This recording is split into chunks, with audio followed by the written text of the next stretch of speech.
Hello friends, today's topic is about Shunt Bilirubin. So what is the significance of this Shunt Bilirubin and in which particular condition this will be increased, that we will look in this video.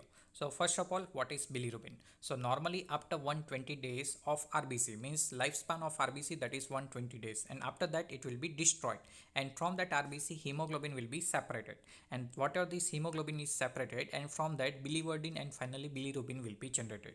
So that is occurring after 120 days. So here one practical is done where particularly labeled glycine is generated. So this labeled glycine, which is containing either 15 nitrogen or 14 carbon. So radioactive carbon and nitrogen is labeled in this glycine, and this glycine is utilized for the heme formation. So already you are knowing that for the heme formation initially glycine plus succinyl-CoA is needed.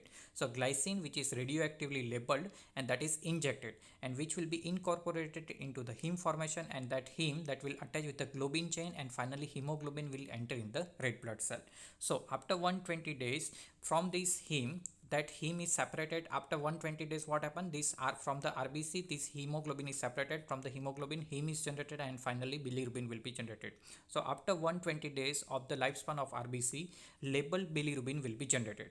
But what happened? Around 15% of this labeled hemoglobin, and that from that 15% of this radioactive bilirubin is excreted within 10 days, not after 120 days, but within 10 days 15% of bilirubin are excreted. So that is called a shunt bilirubin. So that 15% bilirubin which is excreting within a 10 days, and that is called a shunt bilirubin.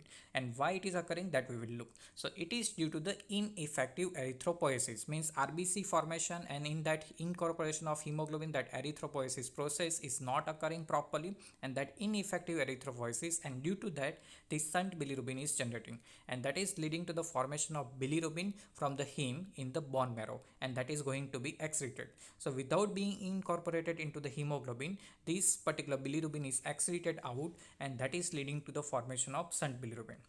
Now one more condition, that is porphyria, where particular heme formation is affected. So defective heme formation, that is leading to the porphyria. So in porphyria, particularly erythropoietic variety, there are three variety: erythropoietic, hepatic, and both. So particularly erythropoietic variety of porphyria, in that this shunt bilirubin level is seen higher side. So you have to remember shunt bilirubin, that is 15% of bilirubin which is excreted out within 10 days, that is called shunt bilirubin, and its level is further higher, particularly in patient of the porphyria. Now exactly we will look in this graph that radioactivity which is observed in this particular blood, and days after injection of the labeled glycine. So radioactive labeled glycine, and after whatever the radioactivity is observed. So here two things is shown: hemoglobin. So suppose glycine is added, so this glycine will be incorporated into the heme formation, and that heme will be utilized for the hemoglobin formation. So gradually after 20 days hemoglobin is formed, and its level will be going towards downside around 100 days, and after 120 days totally all hemoglobin RBC will be lyse, and that will be formed in a bilirubin.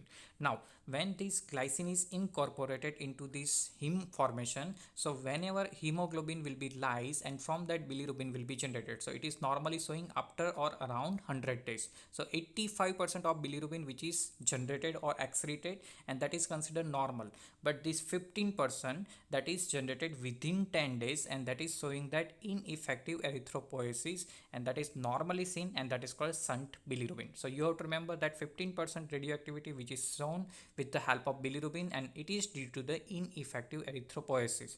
Further you have to remember, particularly in porphyria, its level will be further higher. So that's simple: within 15% whatever the excretion of bilirubin, and that is called a shunt bilirubin.